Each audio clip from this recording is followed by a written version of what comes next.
the music in Cordelia's death. Wow, that put a shiver up my spine. I mean, I say that a lot in this anime, but it manages to really capture the horror feeling in this series. I don't know, it doesn't seem like it's meant to be scary. It has that creepy feeling about, especially with the way the animation atmosphere is in this anime. And the episodes seem to be getting shorter and shorter by each episode. I mean, it's because I'm actually really getting addicted to the series and enjoying it so much. I mean, getting to see each episode, it feels like it's only 3 minutes long because of just how much into it I'm getting. I mean, getting to see how Cordelia was basically murdered by her 3 sons, her triplets, was insane. It was really insane. Just seeing how basically you had Ayato chasing around, torturing her and all that, weakening her. We had Lito, which everybody actually had a couple people saying, correcting me on that. I want to talk about that real quick. People said I was saying his name, calling him Raito, but his actual name was Lito. So, thank you for letting me know that. I'll make sure to stick to his true name, and I'll gladly accept that criticism. Thank you very much. Well, anyways, Lito basically got very jealous and says, "Oh, do you love me?" and all that. He's like, "Oh, I love you, son." And so he basically pushes his mother out the freaking window. I'm guessing rips out her heart as he pushes her out the balcony. I was like, holy son of a gun. That was intense. The music around the entire scene was just intense. And then seeing basically how Kanato looks down at his mother. He's like, "Oh, are you okay? You're cold." And all that. "It's raining. Let me make you warm." And so he lights his freaking mother's body on fire.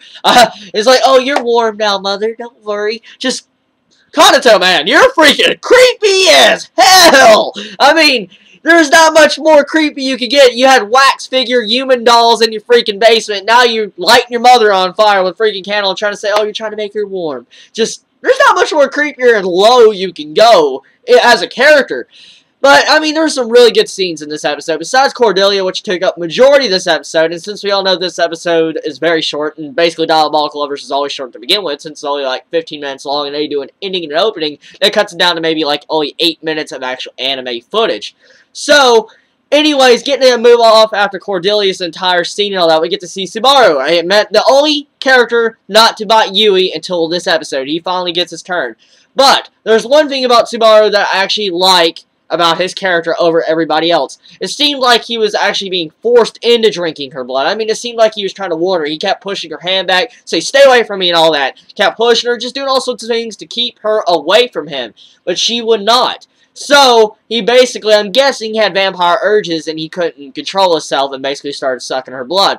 So, it seems like basically Subaru is actually a very kind vampire, a very kind person. He doesn't seem to actually be one of those just jerks in this series. He actually just seems to be very calm and very caring, and it seems like he actually cared for Yui in a certain sense, and he was trying to protect her, but, I mean, you really can't protect her when she's getting close to you and you want to suck someone's blood. So, all in all, I really like that. They at least add, you know, a good emphasis on his character. He doesn't seem to be a jerk, 100%ly, and so I like that. We got to see some emotions with him. Hopefully, we get to see some more character development on him. All we know is his mother looked like it was she was locked up in a tower, but why was she locked up in the tower? That is the major question I'm curious about.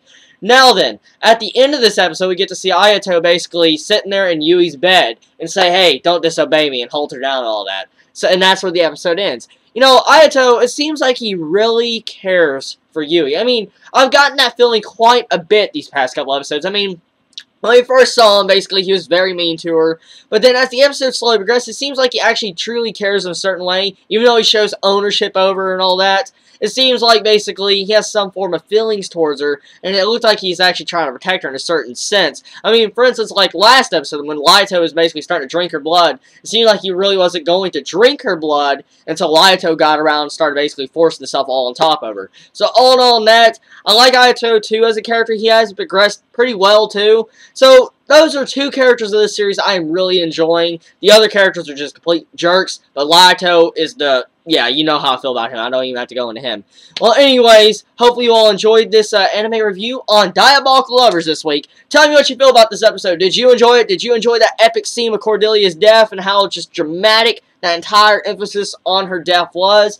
Tell me what you think. What do you think is happening to Yui? I mean, why do you think basically Ayato seems to be very caring for her? What is going on with her? Well, everybody, stay chibi and chibi out.